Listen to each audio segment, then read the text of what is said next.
Here's a few of today's headlines. The 48-hour working week might be at risk.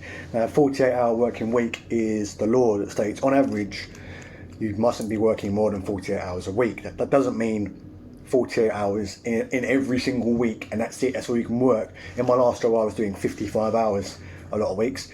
It means 48 hours averaged out over 17 weeks, so 48 hours a week on average. And that is enshrined in EU law, but they apparently plan to tear it up as part of the new reformation of the labour market in the UK. And I've said this, I know I've definitely said this at home, and I'm pretty sure I've said it on this channel as well. With the leaving of the EU and with Brexit, your workers' rights are going to go out the window. This is the first, I know this hasn't been enshrined yet, this isn't definitely happening yet. It's not even been put to cabinet ministers yet, but this is a whisper coming out of number 10. And this looks to be the first in a pattern of many, many changes and reforms that will cost the working class, the working people in this country, that will cost them in terms of their rights and their employment rights. And it will continue on, and it will be holiday rights next, followed by sick pay, followed by maybe the right to strike without losing your job, followed by maybe the mandatory 11 hours gap between shifts, followed by many, many things. And gradually your employment rights will be stripped away, because while most of the employment rights that we enjoy in the UK, while those are rights that have been fought for and won by the working class and by the unions, a lot of them are enshrined in EU law. And so if, up until this point, if the UK had tried to repeal those laws, the EU would have said, no, you can't do that. As a member state of the European Union, you're not allowed to do that. But now that we're out of the EU, now that Brexit has happened and it's done and it's out of the way, the UK can do whatever the hell it likes. The UK government can do whatever the hell it wants with its own legislation.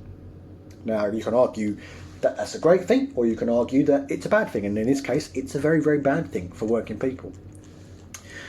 And yeah, so the EU is not going to be able to protect the working class British people from having their rights stripped away. And I firmly believe that the global pandemic, the COVID-19 pandemic, will be the excuse offered to us for stripping away our employment rights, because the economy normally works in a circle. If you have even a basic understanding of economics, you can grasp that, right?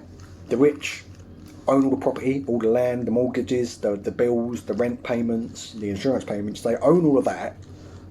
The poor go to work, earn their wages, which come from the rich, and they give out their wages in the forms of shopping, of food, rent, bills, mortgages, insurance payments, payouts, etc., etc. The money goes back to the rich, and then the rich give it out in wages, and it goes back to the rich in a circle. But obviously with the pandemic, a lot of the stuff that the rich like to spend their money on, that they get from the bills, from the mortgages, from the rents, a lot of the stuff that they like to spend their money on, the luxury stuff, the travel, the holidays, the restaurants, all that kind of luxury stuff, that's all shut down, that's all stopped. The only thing that's been open for a large part of this pandemic is the essential stuff. So that's all closed and they can't spend their money there anymore. And what's happened is the people who work in those industries can't work, and they've had to be furloughed to save them from being impoverished, and the money has had to come from somewhere. But rather than tax it from the top down and take the money from the rich, the government, being the greedy corporate bastards that they are, have gone straight to the Bank of England and have printed more money. And the money has gone from the Bank of England, who have lent it to the government, who have given it out to the poor in terms of furlough grants and tax breaks and rent breaks and things like that. And the poor have handed it right over to the rich. So the money has literally come from the Bank of England to the government, straight to the rich. And that is going to cause a massive economic downturn. That's going to cause a massive, because money, again, even if you have even a basic understanding of economics and how it works, more money printed means less value on the money. Just look at Germany when they tried to print more money to save the Reichsmark. More money printed means less value of the money. So that's going to cause a massive economic impact. And I firmly believe that the global pandemic will cause the biggest And the way that it's been handled will cause the biggest economic downturn since the 1920s. And again, rather than cut from the top down, they're going to do exactly what they did last time in 2008 and cut from the bottom up. So it will be employers, particularly the richest ones like Richard Branson, people like Mike Ashley, Jeff Bezos, etc. They will turn around and they will lobby the government and they will say to the government that we can't afford to pay holiday pay. We can't afford to only have our staff working on average 48 hours a week. We need to work them more. We can't afford to do sick pay. We can't afford to let our staff go on strike without sacking them and replacing them with somebody else. We can't afford to have that mandatory 11 hours of rest between shifts.